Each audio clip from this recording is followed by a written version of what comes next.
Hey, welcome to Riverside. I'm excited about today's video. This is one of those videos that I think everybody really needs to hear. It's something that everybody deals with. It's something that everybody could use some guidance on, I think, and myself included.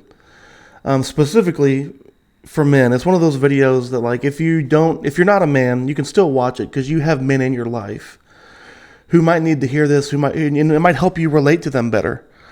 But really, this is one of those videos it's geared towards men. So if you're out there and you're watching and you're a man, share this with somebody else, a fellow brother, brother, father, maybe your son, whoever it is. But this is one of those messages that men need to hear, and men really don't bring it up often. It's one of those things like men don't always bring up these things, and so just share it with some friends, share it with somebody who you think might need to hear it, and that'll yeah, I think it's one of those messages just everybody needs to hear.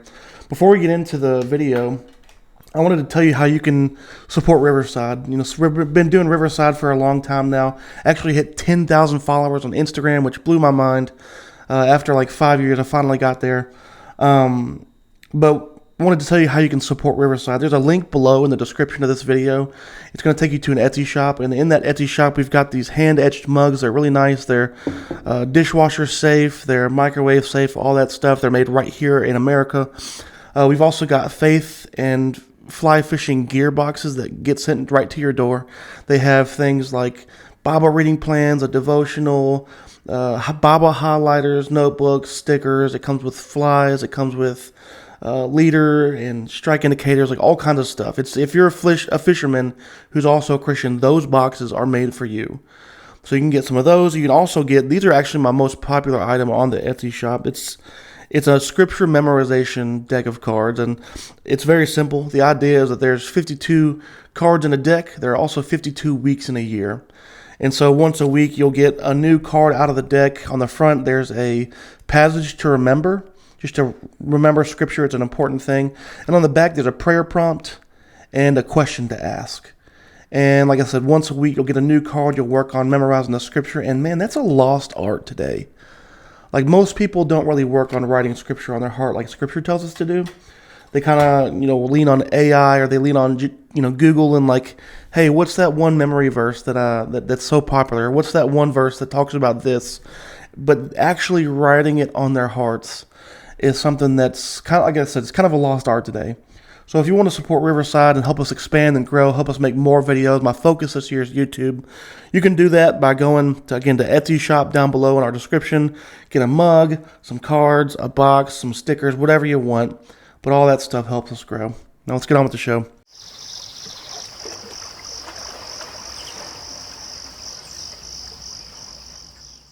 If you know me, you know that I don't like to go fishing with people. I like to go fishing alone. And the reason for that is because I use fishing as my time to get away from the world and connect with God.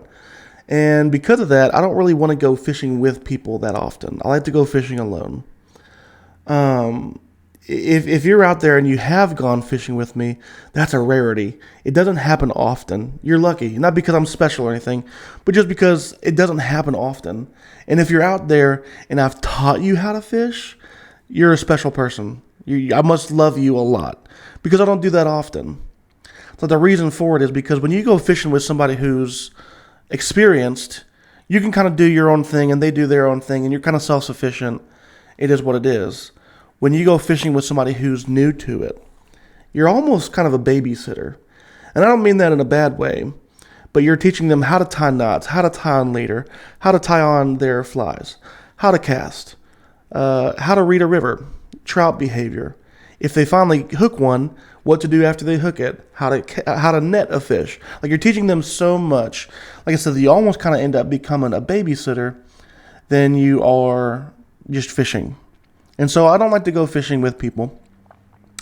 I like to go fishing alone. And as I'm fishing alone last time, it was about a week ago, as I'm fishing alone, I'm sitting out there thinking about the scriptures that I've been reading.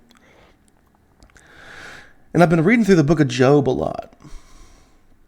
And Job is a really cool story. I love the book of Job. But what's interesting about it is that, Job is this character who has everything. I mean, he has everything you could possibly want. He has family, shelter, he has wealth, he has livestock, he has everything a guy could want. And all of that is taken from him. Like all of it. Every single bit of it's taken from him. His family's taken from him. His shelter's taken from him. His wealth is taken from him. His health is even destroyed. And it's this devastating moment where he all of a sudden goes from having everything he could possibly want to having nothing. And his friends come. He has 3 friends. They come and they try to, I think it's for 7 days they end up sitting with him, just kind of consoling him and being with him in his time of mourning, in his time of pain. And for like 7 days, they're killing the game. They're doing great. They're the best of friends for like 7 days. And then they open their mouths, and all of a sudden, their stupidity shines through. And you end up with this situation where Job is surrounded. He's surrounded by people who love him and who he even loves, but he feels more alone than ever. And as I'm reading through the book of Job, I start to realize, wait a second, this is how many men in our modern society feel today.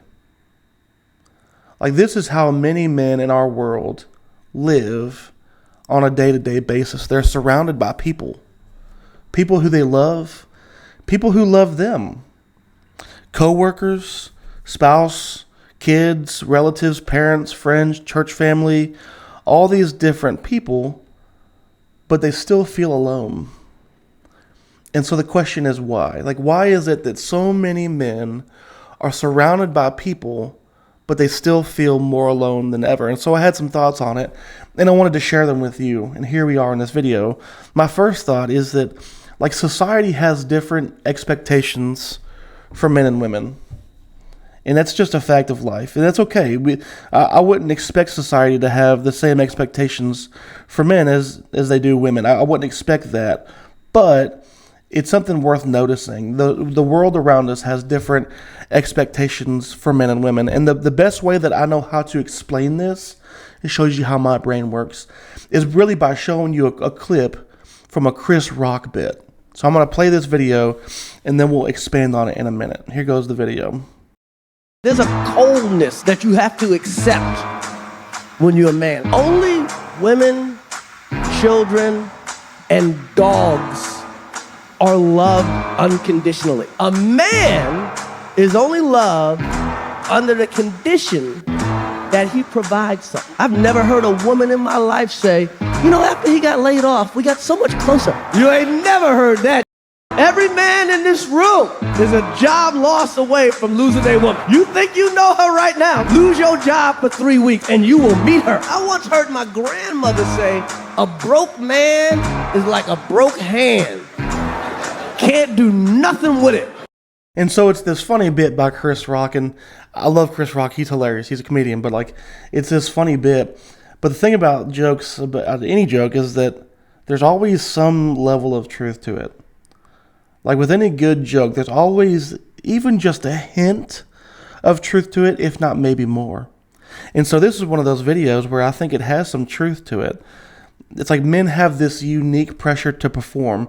And what I mean by that is that a man's value within our world is tied directly to how well he's able to perform in the day-to-day life. It's like people will look at a man and judge them based on, well, how well can he provide? Can he provide for his family? Can he take care of his family? Does his family have everything that they need? If not, it's not like, well, it's okay. Well, he does good in other areas and he just struggles providing. That's not how the world views it. The world views it as, oh, he's a deadbeat. He can't provide for his family. He's not a man because he's not providing for his family. And so it's like performance, how well we're able to perform is directly tied to not just like part of us, but like that's directly tied to who we are as a man, who we are as a person. Another way that this is seen is like how well can you perform your duties at work? It's like every man who lives, who has a job, wants to be good at his job. Why? Because if he's not good at his job, then that carries with you through life. It carries with you through your career. If you're not good at your job, you will always be known as the guy who's incompetent. You will always be known as the guy who can't handle the pressure. You will always be known as the guy he's just not man enough to take it. He's not man enough to carry the responsibility. He's not man enough to do the job at hand. That will carry with you throughout your entire career. It's a real pressure. And so once again, we see that this pressure to perform isn't just part of us. It's tied directly to who we are at our core. That's how our world sees us. It's like another way. It's like how well can he maintain his composure when crap hits the fan? Is he able to keep his cool and make wise decisions? If not, again, it's not, oh, well, he's better in some other areas. That says something about who you are as a man at your core. And so there's this unique pressure for men to perform. There's this unique pressure for men to provide. And listen, I'm not going to say that's a bad thing. Like, I'm not going to say that I'm not going to say that the pressure to perform, the pressure to provide is a bad thing. Matter of fact, I think it's a good thing. Why? Because we've been called by God to provide for our families, to protect our families, to lead our families towards God. That's a good thing. We absolutely, as men, should be doing those things. We absolutely, as men, should be providing for our families. Matter of fact, Scripture says, if you don't work, you don't eat. Scripture says, he who doesn't provide for his family is worse than an unbeliever. So like this pressure to perform isn't necessarily a bad thing. I think it's a good thing. The issue comes when this pressure to perform goes unseen and unacknowledged and ignored. That's where the problems come. Because the pressure in and of itself there's nothing wrong with that pressure. You should feel that pressure as a man. But when that pressure goes unchecked, consistently for long periods of time, all of a sudden, men start feeling alone. And when you think about it kind of makes sense. Men quietly carry this pressure every single day. You got to provide for your family. You got to perform well at your job. You have to be the one who steps up to the plate and swings away and performs well. You have to do that. That's a real pressure that men have to carry every single day. It's a real pressure. But when that never goes noticed, when it's taken for granted, when this very real thing that we constantly are carrying is just taken for granted and ignored, again, we're going to feel alone. So if you're out there and you have a husband or a father or somebody in your life who's a man who's carrying that pressure, if you want to make them feel seen, if you want to make them feel heard, if you want them to not feel alone, acknowledge that pressure. And it doesn't have to be anything crazy, but just acknowledge it in some way. Hey, listen, I see what you've been carrying on your plate lately. You've been carrying a lot of weight, and thank you for that. That goes a long way. Just saying that. Thank you for what you've been doing. Thank you for the pressure you've been carrying. That goes so far for a man. Especially because we hear that so often. It doesn't happen often. And so a simple thank you, like a simple acknowledgement of like, man, you've been carrying a lot on your shoulders. Thank you for that. Goes a really long way. And if you're a man out there and you've been grinding and carrying that pressure, carrying that weight from man to man, keep it up. That's respectable. That's something you can hang your hat on. That's something you should be proud of. Don't quit. Genuinely, from the bottom of my heart, that's an amazing thing. Keep it up. And if you haven't heard it recently, that's awesome. Keep it up. Proud of you. As a man, from man to man, that's awesome. Keep going. You're carrying a lot of weight. That's no small thing. Now, Another reason that I think that men are often lonely, even though sometimes we're crowded by people, is because loneliness has less to do with physical proximity and it has more to do with emotional connection. And we see this beautifully in the book of Job. Like I said earlier, Job is surrounded by people. He's surrounded by three friends. Three friends who love him. Three friends who he loves. I'm sure there's issues going on, obviously. But those are three friends. But he still feels lonely. In other words, loneliness isn't solved just by being with people. Loneliness is solved by being seen. So loneliness, it's not just I have nobody near me. Often it's I have nobody who really knows me. It's this ache of being unheard and misunderstood and forced to carry pain and silence. Real connection happens when someone does more than occupy the same space. Real connection happens when someone listens and someone understands and someone steps into the burden with you. And that means that the answer to loneliness isn't always more people. Sometimes it's deeper connection with people. It's not a bigger crowd. It's a safer relationship. It's not more noise. It's more understanding. Not just presence in a room, but presence in the pain. And that's something that I look at in my life, and I'm so thankful that I have people in my life who I can count on. And I genuinely mean that. That's not something I say flippantly. Like, I'm genuinely thankful that I have people in my life who I can count on. I can think of many people off the top of my head. I got like two friends, Jake and Corey, known those guys since I was a baby. And I can literally call them up with anything and they'll be there for me. They might make fun of me a little bit, but that's okay. That's just how we operate.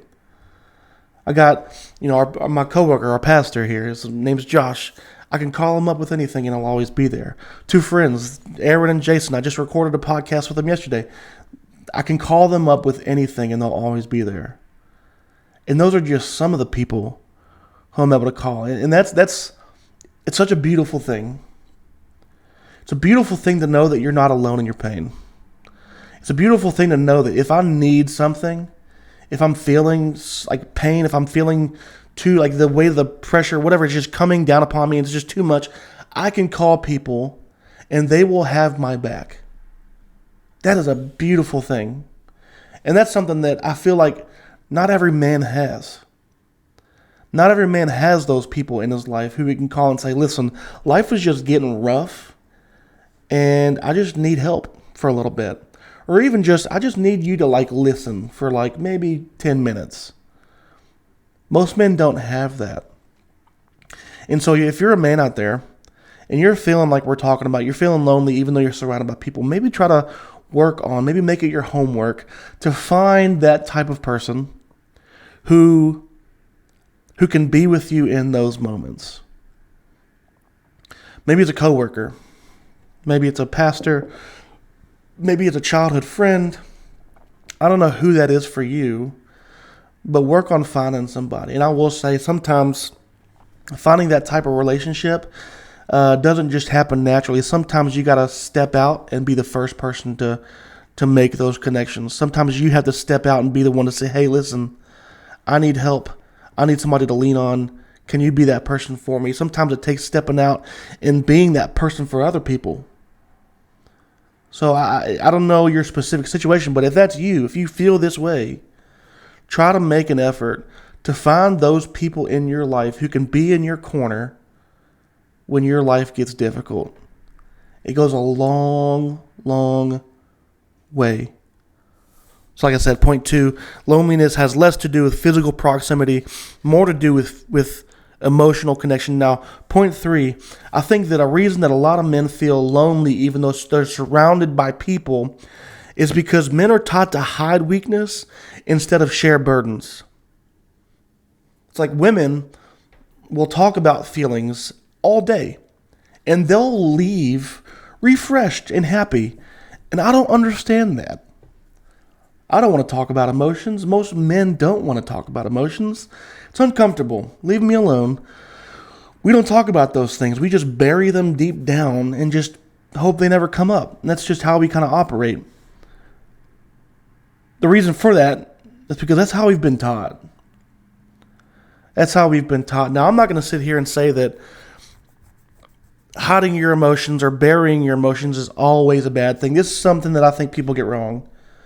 I think sometimes people say, you should never bury your emotions. You should always bring them up. You should always talk about them. You should always... I don't know if that's true.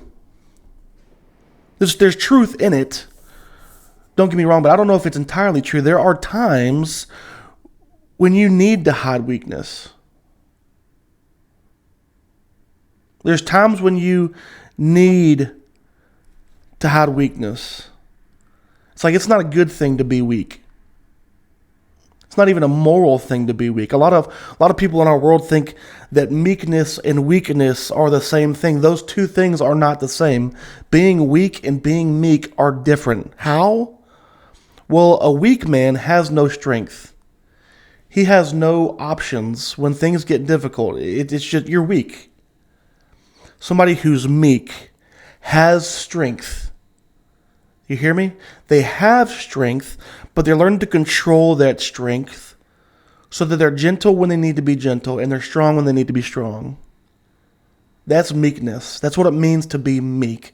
If you're weak, if you don't have any strength, then that's not meekness. You're just weak. You're just a weak man.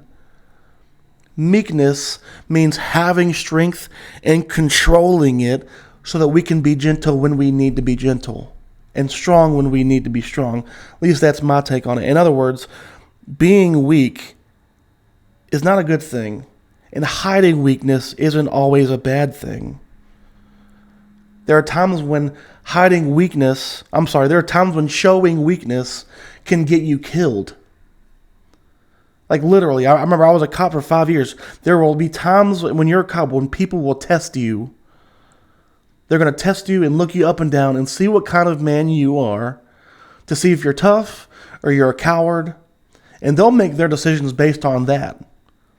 It's called command presence.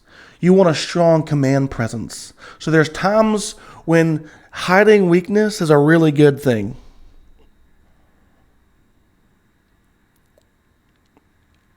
There are times when it's necessary to hide weakness.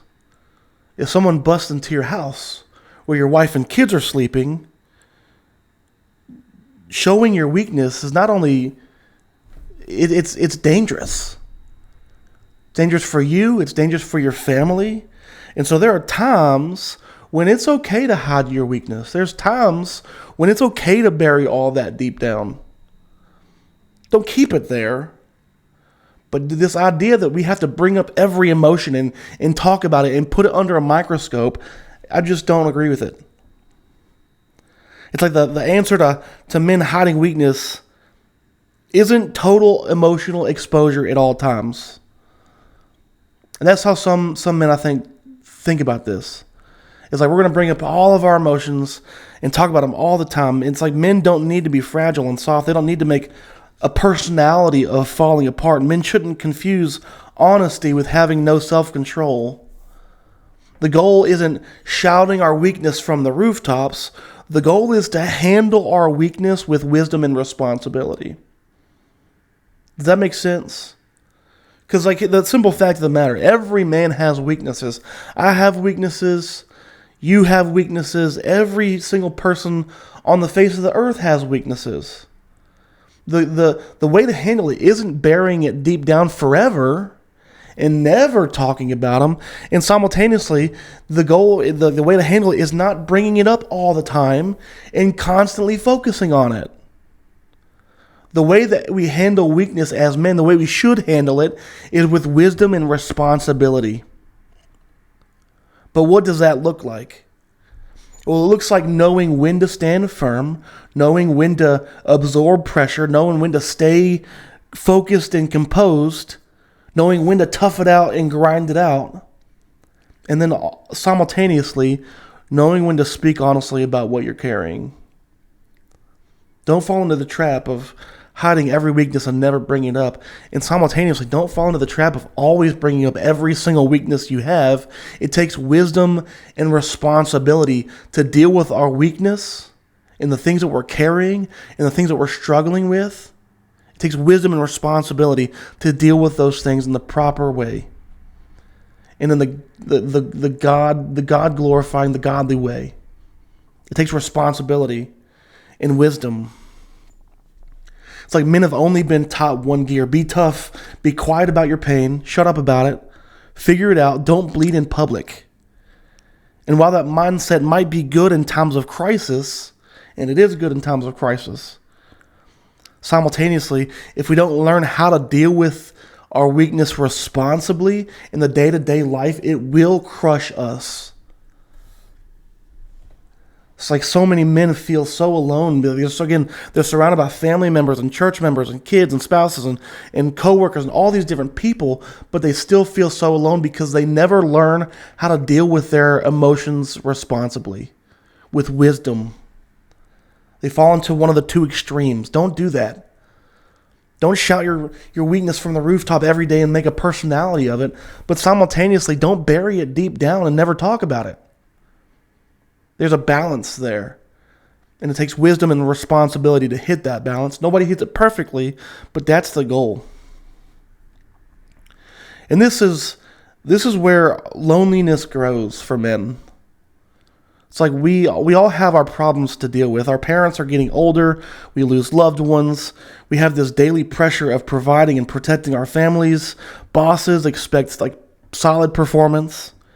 Kids need an attentive dad. Wives need a stable husband. And then you add on top, like, throughout all of it is following God in the midst of all of it. That's a lot of pressure. It's a lot of problems to deal with.